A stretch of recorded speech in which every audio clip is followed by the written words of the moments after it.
welcome everybody. It's your boy, the Versace Stoner. We're here with a very special episode of VSW. Today, we got a very special co-host with us, the one, the only, the loose cannon, Ray Rancin. You know it.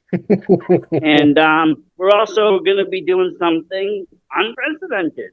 We're going to talk about Let's Wrestle and Limitless and get a second person's opinion and view on the show. Most of the time, as you know, I do this solo, but I'm not always right, and it's always mostly my opinion. So it's great to get more people involved. Plus, you know what? Maine is something really special to me. I love the scene out there, and I like to get people out there. Before we go any further, how was your experience at going to Let's Wrestle in Brewer? It was great. I found it refreshing. I felt like I was back at a house show circa 1998. That was tremendous, from the way that the workers were working their matches to how the crowd responded. It just really had that retro feel to it. And to me, that's what wrestling's all about. It's about wrestlers wrestling and performing and really gauging the audience and ensuring that the audience is a participant in the show. Now, I always find it kind of interesting being a wrestler yourself. Do you think you have like a different set of eyes when watching a live show, or do you kind of turn that switch off as being a worker and just enjoy it as a fan? It's difficult for me to just simply turn off that wrestler mode, because I mean, after all, I am a wrestler, so it's not easy to just simply sit back and enjoy being a fan. But for this show, and it was the first time in a long time that I was able to do that and just have fun and not feel like I had to be a critic or be an observer and look for pros and cons and give feedback and all of that. So it was just a welcome change from how I would normally watch matches. In a different different region. Normally you don't go up north, and you're more of a South Shore kind of, just with promotions that you've watched or went to see and attended to. But I mean, there is a whole world of wrestling out there, which is great. And sometimes you get to see new faces, you get to see new people. Not everybody, I know New England has a limited pool, but some people are at different spots, and it's kind of cool. And Limitless does a great job in bringing in people that we might not normally see. It might be New York, it might be Canada. Um, just different people. Randy Carver is tremendous, for us for the rest of the year. And all kudos to him for everything he's done so far. And even in the short amount of time, I think it's 7 or 8 years he's been running Limitless. I mean, you've got guys that have run, promotions for 30 years and can't say much about it. Yeah, it's steady, but they can't say much about it. He's done so much. He's already had huge names, MJF. I mean, Anthony Green has, made his rounds and is back there, and now Christian Casanova. The names just go on, and the amount of fresh talent that's coming in, it's really exciting to see. Then you see them on AEW or going to WWE. And another one a lot of people are getting on is MLW now. A lot of those wrestlers, like Love Dog, DRG, a lot of guys are getting on that. So it's great, and it all starts at these shows like Let's Wrestle. That is kind of, I would say they're farm a little bit. A lot of the dojo students come from there. A lot of people that are just, they're just breaking in. And we got to see, some great fresh talent. What kicked it off for me, was that tag match. And that was MSP, and we'll talk about MSP a little bit later because, there was some real drama in Yarmouth that MST, but I don't want no spoilers yet. But you had MST taking on Guapa Suave, and that's Diego Alvarez and Lex Lozano. Um, they're rather kind of new on the scene. Um, Funny story with Diego. I saw him not too while ago at NCW. Cool dude. I was chilling outside in the parking lot a little bit. No, actually saw him. He won an accolade. He won the Ox Baker Cup, and it's good. And it's good seeing them in the tag team and they flow together. And MSC, I mean, they speak for themselves. How'd you feel about that match, Ray? Seeing them two work. Loved it. To me, that felt like a classic, like I said, 80s or 90s tag team match. You had cutoffs, you had hot tags, you had, quick double teams, the kind of things that you would see back in like the heyday of the WWE or WCW, with tag teams like, and I'm sure you remember like the Rockers or like a Demolition, Brainbusters, a lot of that, as Gorilla Monsoon used to say, continuity and collaboration together. It wasn't just a case of two singles wrestlers just being thrown together to form a unit. I mean, these were Yeah, that's valid tag teams something that wrestling. I'm I'm always kind of talking about is the makeshift teams. I'm not a fan of big powerhouses, but unless they come out to the same music, the same gear, they got roughly the same gimmick. It just doesn't vibe.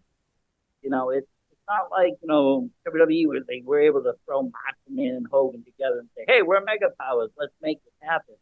A lot of the times it just doesn't jive today. But these teams did. They have that continuity. MSC's been around a very long time. And same thing with Guape Suave. They came out their gear match, their vibe match, the way they move match. Everybody worked in unison as a tag. You really felt, like I said, sometimes you do feel like you're just watching things put together, and oh well, it's okay, but it's not a tag. Just did feel that, I did see you kind of watching it at the end. You were very, I don't know, impressed or is the right word, but more amused. There was an old school ending finish where the heel kind of just, picked victory. Grabbed the dice, got the pin, and got out. And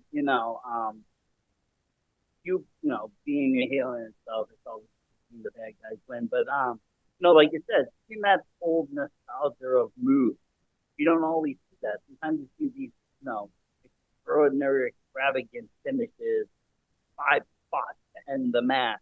It wasn't like that. It was very simple but effective.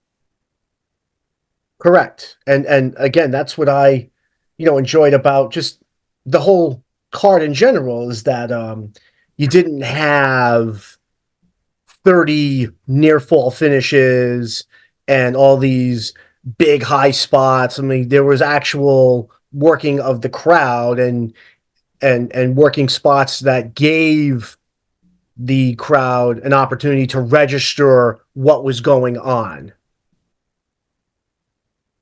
Yes. And that's something that I think Limitless it constantly delivers because they get such a range of talent. You have many different styles of wrestling. You have, some hardcore fighters. You have, some strong style fighters. You have, some very technical fighters. You have, showboats. You have a whole just range, and they all come together very nicely. Um, like I said, I saw a lot of fresh faces on this card. The next match up was Joseph Alexander and versus Sammy Diaz. I had never seen this before, to be honest. And again, I watch a lot of wrestling, but sometimes I just don't catch it all, or I take, breaks in between most, focusing on one, focusing on another. But this is one of those kind of matches that both are very, technical. And it felt very, like, even team. Yes, agreed. Lot of good give and take wrestling, good solid exchanges, which again, you don't really see that too much these days. So, uh, again, not just this match in particular, but again, the whole card in general, just a lot of that kind of wrestling that, I think anybody would want to see instead of what they've been force fed now for so many years. Well, yeah. Um, and that's the thing. We have been forced, um, a lot of things. And a lot of things kind of get repetitive. And then if they work once, well, hey, they must work all the time. And let's do it every time. And then everybody's doing the same thing. And it just goes on and on and on. Never ends. Um, but like I said, thing also about Let's Wrestle, besides it just being, match after match, it's not. They all tell stories. There's great promos seen and people, you know, antagonizing each other. And that was kind of the case in this for the before. And you thought you invested in one to see this match. Um, and again, I think on this one it was the heel again that took the victory. Yes, I mean, to me, a nice heel finish to start off a card. I mean, that always sits well with me, being that I like to be a bit of a baddie myself. I know many fans are accustomed more to a face finish to start a show, but I like the way it turned out with Guapo I Suave mean, and getting and I mean the honestly, I think the night overall favored the Heat. Um, some of the right, faces won, but again, a lot of it was geared towards the heels.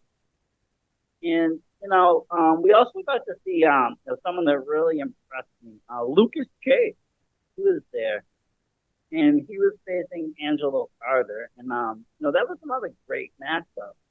They're actually bringing Lucas Chase back. He's been re-announced for their next show, which is Steel Cage Showdown. That's be something pretty incredible. But yeah, this was a nice match. Lucas Chase is rather a powerhouse. I didn't realize how kind of built and big he is. Yeah, he looks like a pretty solid individual.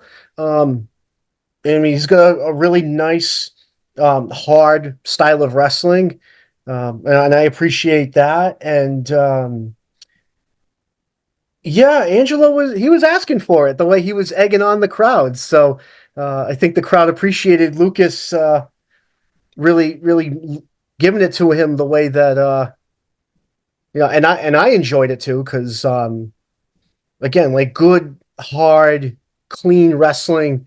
Um, is always great to watch as well. And it was a nice little transition away from the opening match and started showing a little more of that grittiness that like a lot of indie fans are used to seeing. Like the what we call working snug, working stiff. So Yeah, and I it don't had know that feel if, to it, definitely.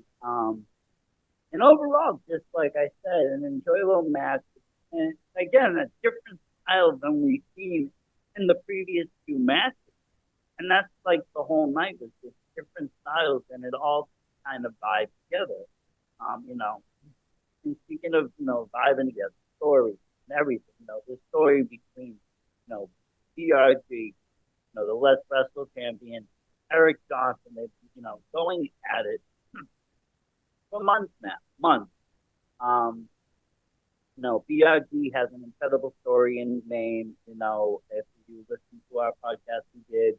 We talked about how when he first entered Limitless and how it was meeting buddies and Thomas. They kind of tagged up, and then he met up with Mac Daniels and John Albert, and they formed a nice trios. And they had a good thing going, but as all good things must come to an end, and it did. And BRG ended up beating Mac Daniels for that Let's Wrestle title and becoming a champion. He's a great champion at that. I have to say. I saw him defend the which is another cool thing I want to talk about that I saw this year was interpromotional titles. It's not done enough. Um, I went to a Proving Ground show maybe November, October, November. It was Fear the Reaper. You had CRG person Dustin Waller, but it was for the Let's Wrestle title. It was being defended though at Proving Ground, and it was really cool to see that. You don't see that a lot. You know that. A lot of people they hold these titles kind of as prized possessions. They won't even let them, leave the building. Right. And again, that's also something that I love watching. Again, it just kind of going back to what I was sort of alluding to earlier, where it's like what's old is new again. A lot of what we saw in the 80s and 90s is seeming to now make a return. And I think that's because the audience is kind of sick and tired of seeing what they've been seeing for such a long time now. So, when you have concepts such as, interpromotional title versus title, um, it's like a shock to the system, if you will. It's like a way to really get audience members to open up their eyes and really pay attention. Like, okay, like something really exciting and really interesting is going to happen here, and we better pay attention. Really, that's the thing, and that's why I always like try to keep it up there. But going back to the story, so we saw the story being told to, BRG.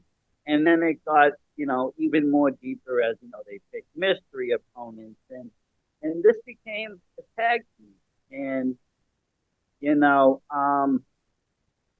what was cool about it, we got to see someone that normally doesn't wrestle, and that's the ring announcer. Um, you know, Ethan. Ethan during the pandemic, as everything was shut down. Their normal, the person that does Yarmouth is, Rich Paladin, tremendous. But during the pandemic, nobody could travel. So they started doing, the road. And Ethan, who lives up there in the best, Jojo started doing the voice. And he did a tremendous stuff. I mean, Ethan Starr does, he's probably, if Rich is number one, Ethan's probably number two on the mic, honestly. And again, we don't get to always see other sides of these types of work. You never saw Howard Finkel get in. You never saw, sometimes you would see, the commentators, but never really, the other personnel. But this is one of those cases we got to see him make his debut. And we got to see Ace Romero actually, host the night and do all the ring announcements, which is cool. Ace, another, local main legend, also made it into the, greater realms of wrestling, Impact. He was in the initial Battle Royal for AEW. He's been to Germany, great accolades, but he's been, down with Limitless since like day one. So it was great seeing him, do something different too. So a lot of difference, and this was a fun match. So you had Eric Johnson and Ethan Scott for CRG, and somebody new to the scene that I haven't seen before, LSG, who was accompanied by Ava Everett, another great name in New England wrestling. I was impressed with LSG. He reminded me though of like an Italian race driver. I don't know if that's his gimmick, but just kind of reminded me of that. He needs like a Ferrari or something. But yeah, a little bit different of a tag team match than we saw earlier. This one was a little bit more story. What did you think of it, Ray? I enjoyed it. I loved seeing that ring announcer going out there and really wrestling his tail off. I wasn't expecting that from him, so I was impressed. I love seeing guys that really go out there and just really push themselves, even if they may not have that experience, but still making the effort and understanding that, when they're out there, um, it's so important to make that great first impression with an audience, especially if they've never seen you wrestle before. First impressions are key. So, kudos to that kid, Ethan, right? The ring announcer, Ethan, um, going out there and just really putting out. Hats off to him. Yeah, I mean, like I said, and hopefully we see more of him. He has the crowd definitely behind him. Eric Johnson also is a great, tremendous, wrestler and personality in the industry. Really can get the crowd behind him as well too.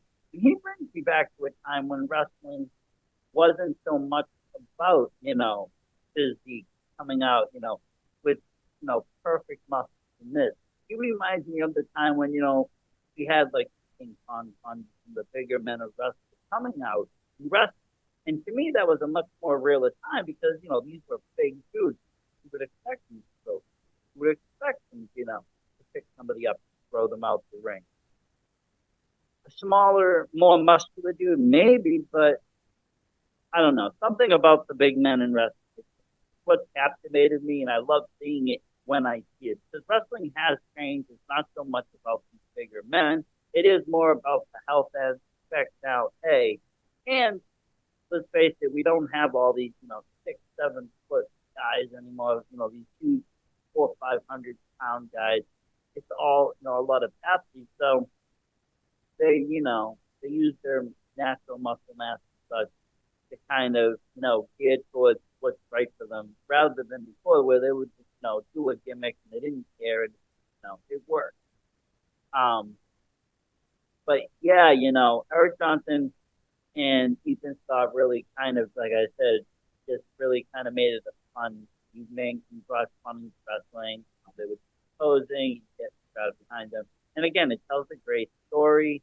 Now we're going to get to see Eric Johnson versus VRG one-on-one for that Let's Wrestle Championship in a steel cage. It's going to be great. Um, can't wait for that one. I love steel cages ever since WrestleMania 2. VRG in one is going to be fun. It's going to be a lot of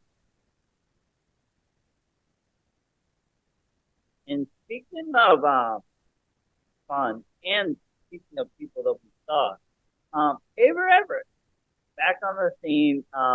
I believe she was off for a little bit, doing this, doing that. Always someone that's really captivated me in wrestling. I first saw her in NCW back in 2017, and she had this kind of 90s gimmick going on. She was wearing some kind of Rugrats wrestling gear, and just really friendly but really solid wrestler. Really good moves, really good technique, everything. Now, mind you, this was the first time I had watched indie wrestling.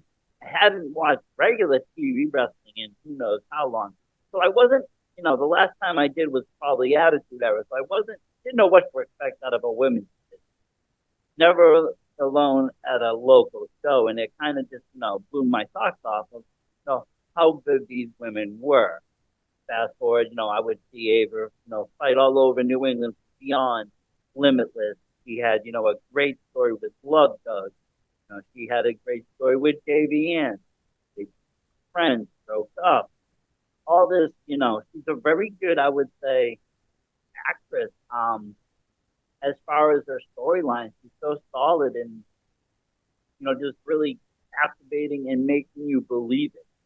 I've met her at intermission when she's, in a certain, I would say, role, and she's still in the role and stays that way. And it brings realism to it. It brings that kayfabe right back.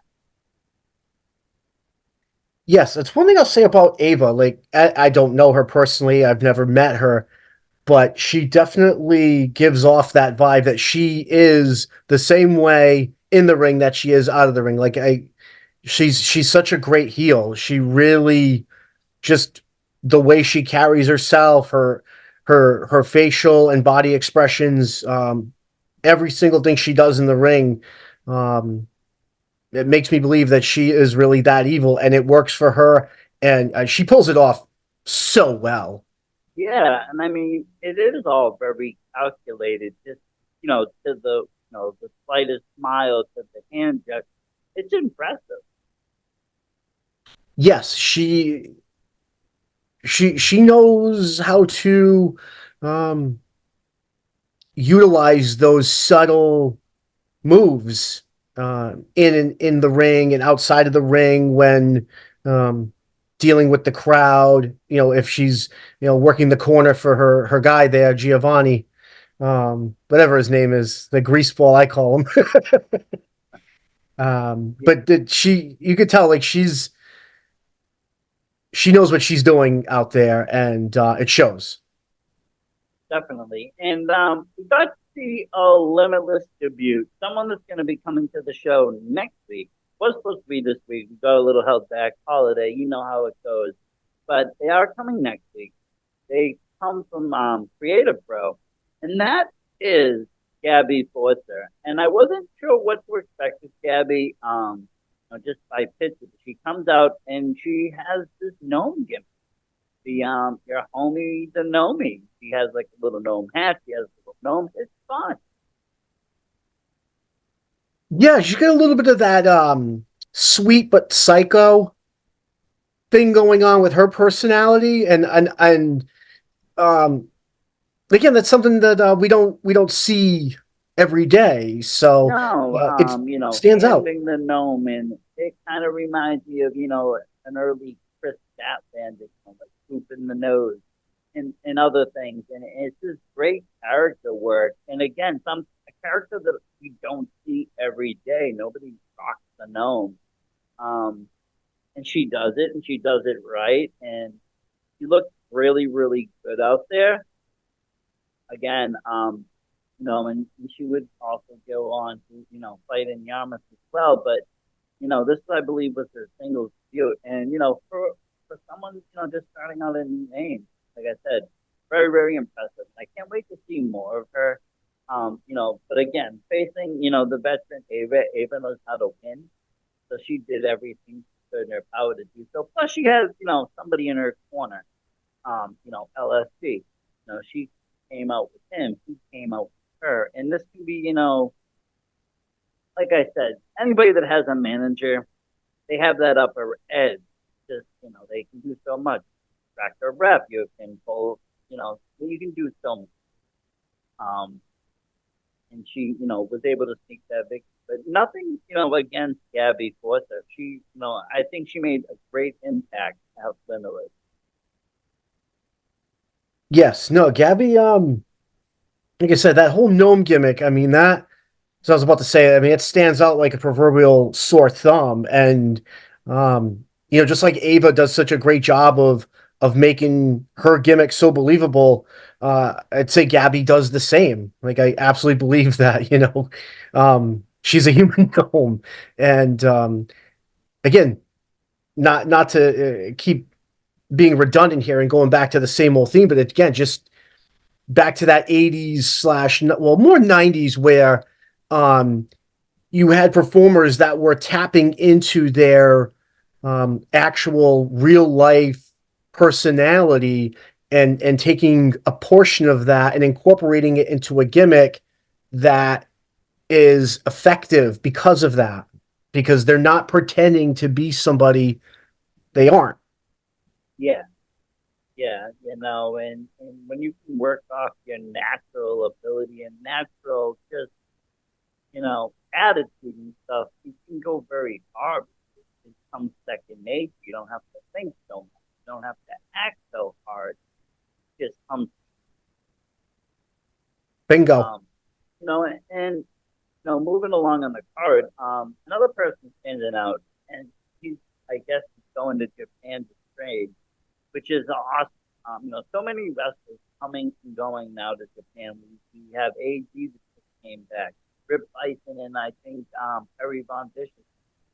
Now Sigma is going, and he's going to train out there. He had a great match with Sean Vegan. These two, just kind of starting out on the scene. But they tear it up. They work very well together. I saw, Sigma in NCW the week prior, and I've seen him, in other places. Really, he reminds me kind of a young Sting. He had that Sting kind of look Yes, yes. of the '80s Sting, not the pro version.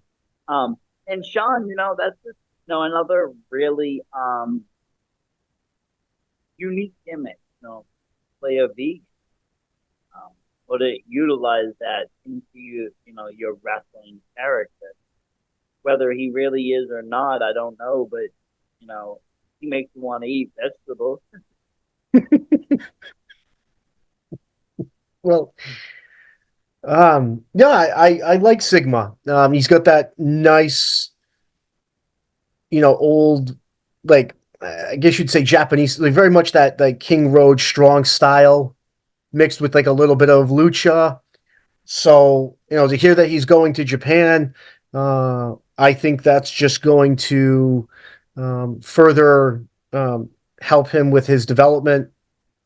And when he comes back here, I think like so many guys that come back stateside from working international tours, there's often a highly noticeable difference in the style. They come back perhaps a little more aggressively, a little more fluidly, the way they move. There's always, well, not always, but generally there's a change that is apparent. Yes, yeah. Just like I said, and overall, just so really impressed with match. And again, it'll be interesting to see what Sigma comes back like. 'Cause, like you said, he has some of these calls, has some of these already. So learning from all these sources is going to come back even better, even stronger. It's going to be interesting to see. And that's why it's kind of cool. You can follow these guys kind of around even when they're like, abroad, and when they come home to wrestle locally again. You can see the difference. You can, actually notice what they've learned. Yes, yes. It's been proven time and time again. For talent from the western part of the world to go, um, whether it be to Japan or to Europe, Australia, et cetera, et cetera. Um, and you can observe the way that they adjust their style with the little tweaks that they make, or sometimes the bigger tweaks that they make. So, good for Sigma, and I hope he does well out there because he's got the style for it. You think he's going to fit in, and again, it'll be exciting to see how that affects him and the way he works in the ring when he's uh, back here stateside. Yeah, definitely, definitely. And that brings us to our main event this evening. And I was invested in this one, I have to say. Ever since I had Drake Lovecraft come on my show, talk about, his family with Levi Tay, Dylan Nick, the big cat, T Dogs there. He's got this kind of Bray Wyatt kind of um, cult like, family like thing going. Really kind of cool gimmick. I like scary stuff. And, he plays a unique character. He's very charismatic. I'm posting shorts and reels now. You can kind of see how he acts. But, he's a great voice, great manager, great persona, great in ring, character. So I got really behind this match. And basically, the premise is he was feuding with Donkey Boy Bandit, who's like cowboy dude. And he has Dunkin' Donuts there, which is kind of cool. You don't see that either. And a very unique, distinct orange hat. And at some point, Drake had taken the hat and he was rocking it. Even when he came on my show, he was rocking that. So, they've been going back and forth and whatever they were trying to do. And finally, it came down to an ultimate survival match, 4-on-4, and people can get eliminated. And you did have the Lovecraft family, Drake, Levi, Dylan, and the Big Cat taking on Chunky, the defenders. Chunky Boy Bandit, Doug Wisner, super fan, and then they brought in Alexander Lee, another main OG, guys know, known for everything. They used, yeah, he's nicknamed the Hardcore Cheese. Crazy. Um, really big fan of Alexander Lee. I've seen him wrestle both games and in that mass at NCW. But yeah, this was a really fun match for me to watch because I was invested in the story, and it reminded me of the old Survivor Series. You did have these actual teams going 4-on-4. We saw a lot of good storytelling in this, a lot of good deception. Levi coming out of nowhere, screwing over his own family, kind of costing everybody everything. And, then at the end, you kind of have, you know, Drake kind of playing sympathetic, let bygones be bygones, and they just wash him.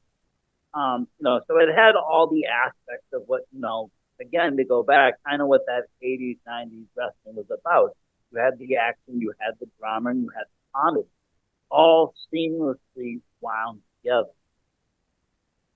Yes, love the 4-on-4 format, and I love the fact that in the end, the good guys, you know, managed to get the Duke and send the audience home very, very happy because we were there and we noticed it was all heel finishes for the most part until the end, and then you started seeing a couple of faces go over. So um,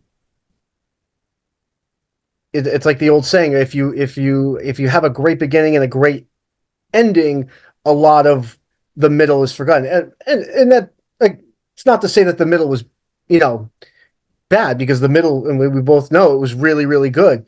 But having a finish like we saw at the end, I think it just was the perfect way to cap off the evening.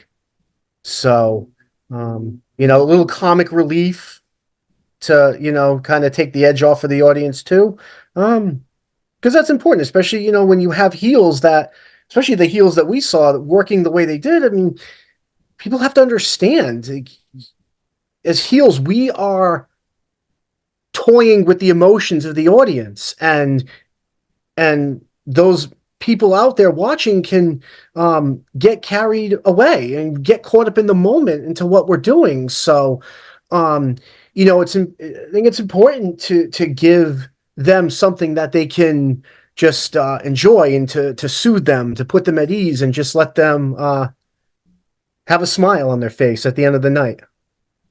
Yeah, and I think he delivered that. The whole show was very impressive. Can't wait to get back. That was my first Let's Wrestle. I've been to Limitless, shows, but not Let's Wrestle tonight. Again, can't wait to get back up there. And I guess it's going to be in Fairfield now, different spot. It was a little bit of a hike, but it was worth it. It was worth it. It's a fun ride up there, I have to say. And, like I said. And then last weekend, another great limited show, Limitless Force in Nature. And I was supposed to get out there. I was supposed to go. One thing led to another, holiday and family and stress and everything. It's just kind of like I just couldn't make it. But luckily for me, Limitless is also on TV. And, that's a great place to check out, indie wrestling. It has every, all, anything you want. A lot of it can be watched live. And that's exactly what I did. Set up right here, do it on the TV, ordered some Chinese food, and enjoyed the night. Yeah, Um, again, great night of jam-packed action, and I absolutely look forward to attending a future event. I really do. And definitely, I don't say that definitely. about too many promotions these days. It was a lot of fun, and we got to see some people come back. One coming back, we were just talking about Japan. One person that's been making waves, holding a title. Anthony Green, you know him, I do. you know. And there's somebody local that locally that has made it, very far. They made it all the way to the WWE. Made it. Um, they're doing the right thing, obviously. And he fought another person that I just absolutely somebody that I first saw at a Beyond. They were fighting Chris Statlander, and I was really intrigued just because at that point I didn't see a lot of intergender. Again, just getting back into wrestling, and him and her worked very well. That's TJ Crawford. He came back from an injury, came back even better, in my opinion. Empress AG was just, great wrestling match. We got to see a lot of AG's, kind of new moves, I thought. Um, but like I said, AG is impressive. Indeed. No, he's Come come a long along the way. way. Starting out, I remember hearing about him. But he, started out as a ref in NCW. Worked, grinded, did everything that he could. He loved it. Defended so much, and just he made. Yes, he did. So, yeah, I've known him a while. I haven't talked to him a while, but I've known him for a while. Um, and he's a great dude. The guy that'll still take time to stop and say hi, shake your hand, and make small talk with you if he has the time. So, uh, you know, great performer, great human being. So, yeah, couldn't be happier for him. Definitely, and he came back strong, bringing home the victory. But like I said, really impressive wrestler. Always great to see him, and he's one of those guys when he does come out, he tried to at least try to see him, once in a while because he's not going to be there for all the time. He's going to be going overseas. He's going to probably going back to WWE or AEW or someplace else. That's it. Just is. Speaking of people that are really good, another one, next match comes up, we got the one and only JT Dunn, another person in this industry making waves. Um, heavily, him a lot in chaotic, do a lot in Limitless. He's another OG in Limitless wrestling. You go back to their earlier shows, and he fought somebody that's kind of newer on this. I wouldn't say newcomer, but it's someone that's kind of newer. And previous they were in a trios as well with Ava Everett actually, and Aaron Rourke, and that's the Smoke Show, Ricky Smoke. Very impressive kid. This guy. I've watched him, in multiple promotions, whether it be chaotic, NCW, um, his work in Limitless, even his work in like pop up, another promotion. It's always solid. Another person that just has perfected the facial expression, the mannerism, the action. Just, you would think he's, this fuck boy, like this, a real asshole. He really portrays it well. He's a nice guy, though. I talked to him, when I went to the training camp, he was there, and he's a very nice guy. When he's one of those people that just know how to turn it on and he can get the crowd to feed him.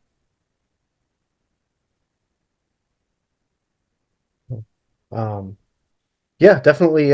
Can't wait to see some of these other guys that I've been hearing about. I know you've spoken so well of them, and um, yeah, just based off the initial impression I got from the scene in Maine, it's definitely the place to be. So, It um, is. It is, and it was JT Dunn taking that victory home.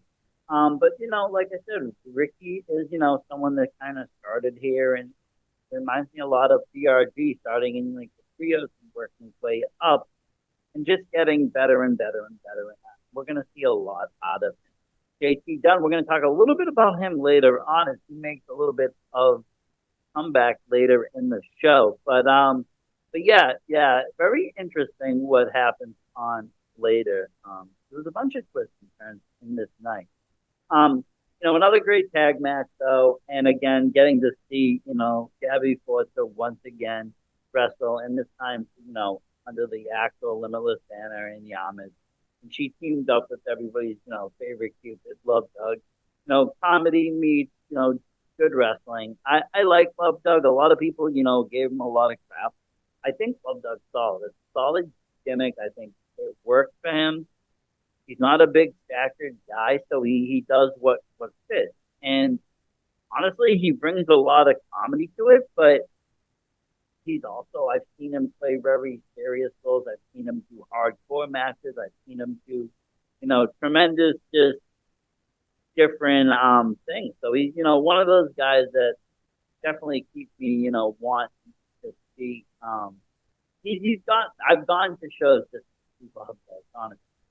And this team got to face off against, once again, Aver Everett and LSG. So they kind of, are a tag team too. And again, they work very well together. Being the veteran that, Aver is, I think he could, win almost at any cost. And again, these two taking that victory. But again, Gabby Forza leaving a mark in Limitless, and I can't wait to see more of her. Honestly, I think she's gonna, become something to really look for in the women's division in New England. Yeah, I look forward to seeing Gabby as well. She really came out strong in that match with Ava. So, again, just going off that, I think she's gonna be all right. And yeah, I can't wait to see her in future events as well. So, I love that gnome gimmick. I don't know why, but I do. Maybe it's because I'm attracted to those eccentric, wild, outlandish characters. Yeah, It's it's just something like I said, you don't see it on the scene. No one's doing it. It works. It just works. I can't wait to see the future of it. Um, Another great match you got to see, and this is someone that I had on my show as well this year. Desmond Cole, Big Booper, total energy. Very charismatic, but very energetic. He gets the crowd from 0 to 100 really, really fast. He got to, fight Ortiz, AEW superstar tag team champion. Before that, he was, did his rounds through New England as well. Just another veteran legend. Um, and these two match so well. Very entertaining match. Definitely TV wrestling worthy, honestly. I mean, it could have been on AEW, it could have been on WWE. It was really good. All these Limitless doesn't they don't put out bad matches. They don't put out bad shows. They don't put out bad anything. It's best of the best. It's like Beyond. They do the same thing. Put out the best of the best of the best. They don't put out um, on their nature in the same way with Limitless. So, this match was great. Great to see, Big Boofer, I think, being the favorite, but Ortiz also just being loved. Boofer getting that victory, though, in name. And it's a big victory, you know. It's a great match, and I urge anybody, if they have IWTV, check it out. It shows up. And if you haven't signed up for it, go sign up for it. It's not that much money. It's cheaper than a front row seat for the month. And honestly, you can see so many great promotions and shows. I love it. I love IWC. If I check all, get most of my info as there's so much wrestling going on. You can't watch it all. You gotta kind of like go back, see stuff later or never. Um, and we got to see another great story be told too, and that was the 2 out of 3 falls tag. MSP coming back again, against, one of my new favorite tag teams, I have to say, of the rest, Gabriel Sky and Tristan Sky. And these two just have just really captivated me. I remember Gabriel Sky from like Jersey, watched him in BX out that way, and he really kind of captivated me. And seeing him come to Maine, I was really intrigued by the tag. I'm a tag team guy. You were talking about names early, Demolition, Heart Foundation, and all these guys. Those guys taught me into tag team wrestling, and it just stuck with me. And I always loved seeing real, like say, real tag team compete. And this, is the same. Above the Rest is no different. They work in unison, and they've had this great story with MSD, and the last feud almost like a shoot fight at the end. Like you thought people are swearing, like it looked like a fight, and it really made fans wonder. These people have real beef. Um, but again, classic tag team action. Um, and we got to see, kind of like been being like probably the most talked about thing in wrestling now for about a week. Above the Rest top six, and it was kind of messed up how somehow aggro was locked outside. I don't know. There's so much going on that everybody was there. But at the end of it, aggro decided that he was going to turn on his longtime partner. He did. He assaulted him, took him out, basically told him off, kicked him, and left him in the dust. And now we'll be facing him 1-on-1 next time. But I mean, that's just huge. This is like number one tag. That's that must have been a real shocker because again, I just think of the Rockers, the early '90s, where it started with little accidental miscommunications. One guy hits another, and then the other accuses him of blatantly doing it, and then they try to make it work, like Brett and Owen in the mid '90s when they were tagging, same thing. So no, I love that they're actually incorporating like real believable type of stories, as opposed And to it was just straight cool, and wrestling. like I said, very unexpected. As we just saw them the week before, That's competing right. in unison, things seemed okay. Things seemed so pathetic, not so much. Um, and it's always cool to see tag guys go on the solo route because they do have a different side. I mean, imagine if The Rock has never broke up. Would never have got BK, Shawn Michaels. Wrestling would have been totally different. Um, No, they so may who not have been an knows? attitude era. I not of that. Never. He helped usher that in. Him, Triple H, Stone Cold, all these guys. And a lot of the tag teams from those '80s did go on to have pretty decent solo careers as well. Like just Bulldog, he was good. Um, no, that was fun. Just even Demolition, whether regardless, they didn't kind of work solo, but they did go on to do other things. Repo Man was fun. I know it wasn't, the most sought after position, but it's a reminiscent of that time of fun in wrestling when it was very cartoonish. People had those, 9 to 5 job gimmicks, I called. You had the policeman, you had the repo, you had the baseball player, you had these guys. Yeah. Here we are. We wrestle too. Yes. Um, wouldn't say that was a great time for wrestling, but again, without that, we wouldn't have had what we had towards the end of the '90s and into the early No, 2000s. and, So and it wasn't a great time of wrestling in hindsight. But being a kid, it was very entertaining. sure, So it sure. worked, and it did what they wanted to. And we were their demographic at the time. Not a 30-year-old, not a 40-year-old. Their demographic was an 8, 9, 10-year-old. So they went after this cartoonish stuff. That's why when people go back to like, oh, these early WrestleManias are no good. Well, that's because you're looking at them from the wrong demo. They weren't marketed towards you. They were marketed towards a much younger you. And if you remembered it back in the day, it was very good and entertaining, and you liked it, you got into it, and you cared. You didn't criticize it. People didn't criticize the shows back in the day as much as they do now. This is true. I mean, we're talking about the days before the internet and dirt sheets were really common, so prevalent. common news now. Yes. Um, but this, brought wrestling back to that kind of time where there's great storytelling. We're going to see friendships broken. Someone's been turned bad, and that's, I go, someone's got the sympathy, that danger kid, and we're going to see where this goes. Are they going to have multiple feuds, the one and done, and they're on their ways? Will they, new tag team arise? How will it go? I don't know. I'm very interested with the storytelling of it.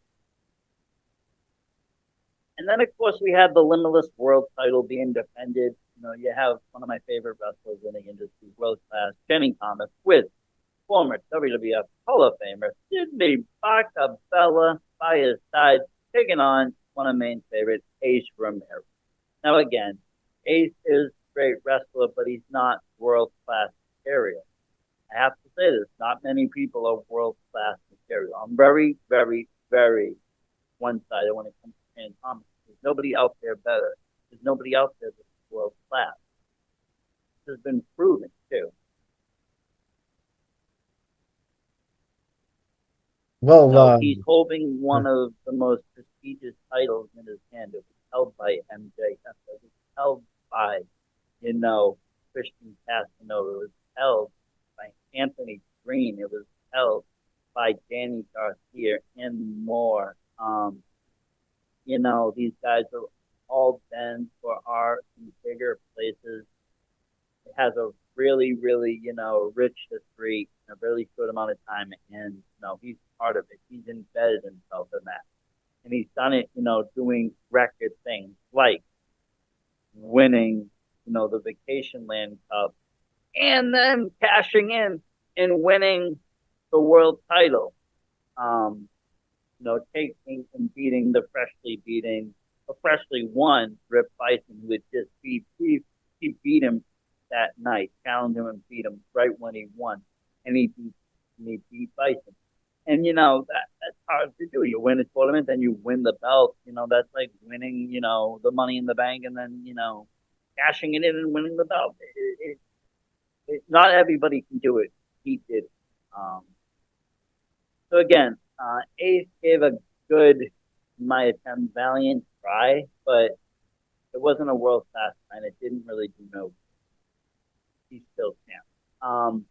I think he's going to be champ for a little bit. I have a lot of faith in him. If you don't have faith in him, you have to have faith in Bacabella. He's probably one of the number one managers in the industry.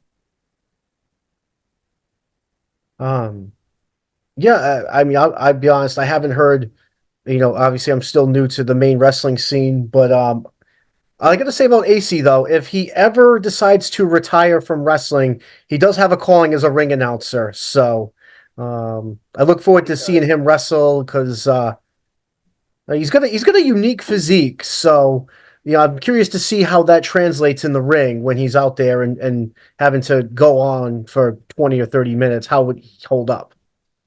Shannon Thomas also a top rope champion too. Vaguely. I'll admit it's been a while, so I'd have to see, how Yeah, he's it's like progressed. I said, but I've been following Shannon again. These are guys, all these guys that I mostly talk about. I found them in CW. I found Shannon Thomas there. He was Shannon Thomas, or I think he was Jimmy, but I'm not even sure. It was, he was a much different version of what he is now, and a lot of these guys I got to see in NCW, and they've changed in their versions they are now. A lot of them could have, well, actually all of them could have. I haven't really seen anybody in NCW get worse. Um, but you know, I'm a big fan of Bacabella. He's a great mouthpiece. You should check him out. He has some of the greatest promos, and he stays with that. Talk about character. He stays in that character. Go on his social. It's all uniform, and you'll just see some of the greatest stuff. He's an old worker from the Texas territories.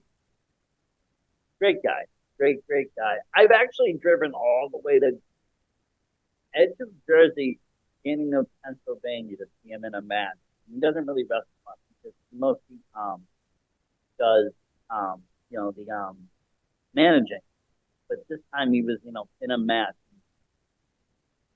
He's fun to watch. He also recently lost little mean team with Cage on the South Shore. So I mean, he's around, but yeah, good time. But again, world class Ken Thomas retaining, and that's when things got even more interesting. JT Dunn comes out and starts to talk a little bit about why he should be champion, and also introduces who else he thinks to be, and that would be Big Rufa Desmond Cole. And we're gonna have a trios match between Rufa, Channing, and JT Dunn for the Limitless World Title at their next show. That's gonna be amazing. Great wrestling. Talk about wrestling at its finest. No, I like I said, I can't wait because JT Dunn, it's a guy I haven't I'll admit I haven't watched him in a while too, but I know that he was really making waves and making his presence known and having standout matches. He's got a nice, crisp, hard style of wrestling as well. So, yeah, it'll be interesting to see how he's done over the past few years because I know a lot of guys that have wrestled with him and they've all had great things to say about him and the way he is in the ring. So, Oh um, yeah, very impressive. Definitely again, and again, people at home, check it out, IWTV, and also Limitless will post some matches, to YouTube and stuff. But the best way to watch it would be IWTV. You can watch all the action or reaction, and check it out. Hopefully, we're there next time. I don't know. January is kind of a hard time of year, depending on weather. It always, wrestling in January is always different because it's a weekend. How it is in New England, the snowstorms come in and it's like no go. But we are always, trying to, see what's gonna happen. So hopefully, like I said, we can get out there and we will, capture the next one live. But thank you everybody for watching at home. Thank you, Ray, for coming on and discussing. Thank you, you came out to Let's Wrestle. Hopefully we can get you now to a Yarmouth show. yeah, special thanks to Randy for hooking us up with tickets. And I wish I had more time to talk with you, Randy. Hopefully next time we'll get to do that, and I can further express my gratitude for the ticket. I had a heck of a time. So again, Randy, you're the man. And Versace, you're one of the other very few humans I enjoy spending time with. So thank you for having me on here. You're most welcome, Ray. Thank you for coming on, and thank you everybody for home for watching. And you know what? Have a happy holidays. We'll be back after that. After Christmas break, we'll be back. We'll have some interviews, like I said. Gabby Forster will be on, and we have some other surprises before the new year ends. But until then, Versace Stoner out. Out.